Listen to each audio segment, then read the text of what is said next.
C'est le 15 août, aux Tuileries, à Paris. Il est 12h30. Calé sur un siège en plein soleil parmi les cris aigus d'enfants qui se pourchassent, vous avez terriblement soif. Vous marchez jusqu'à l'échoppe de la place de la Concorde et vous achetez des limonades, une par une.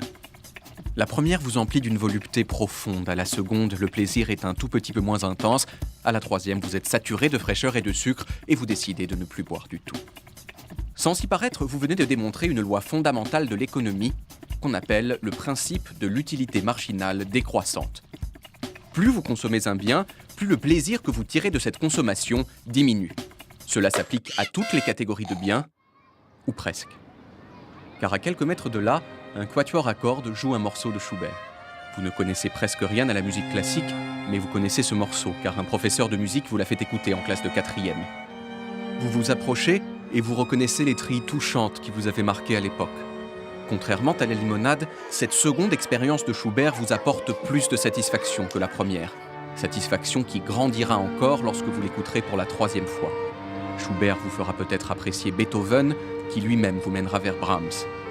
Vous déposez 10 € dans l'étui du violoncelle et vous prenez le CD du quatuor. La musique et les autres biens culturels sont l'exception à la règle de l'utilité marginale décroissante.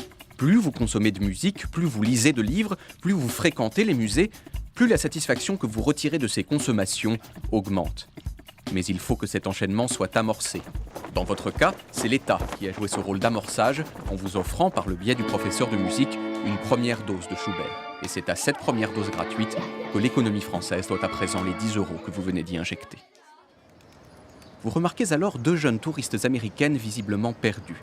Elles vous demandent de leur indiquer le Sacré-Cœur. Vous leur répondez dans un anglais bancal que c'est là-bas, de l'autre côté de la ville.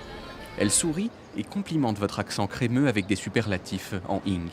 Vous êtes visiblement français, et cela vous procure d'emblée un capital de sympathie gigantesque. Or, qui vous a offert ce prestige sinon le travail multiséculaire de la culture française ?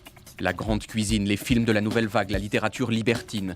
Les auteurs de ces créations ont produit des objets qui ont contribué au rayonnement de la France, rayonnement dont vous recueillez aujourd'hui les effets, debout sur la place de la Concorde, sans avoir pour eux déboursé le moindre centime.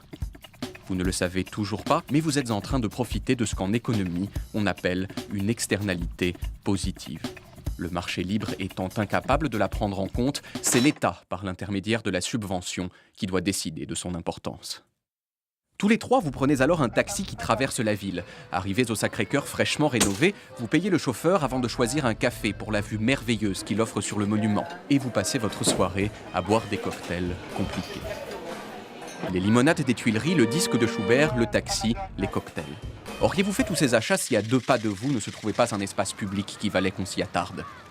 En payant les jardiniers qui entretiennent les allées des Tuileries, en aménageant les trottoirs de la Concorde, en rénovant la toiture du Sacré-Cœur, l'État vous y a fait venir et a déclenché des dépenses que sans lui vous n'auriez sans doute pas faites. Votre argent a enrichi des commerçants qui l'utiliseront à leur tour pour faire des achats.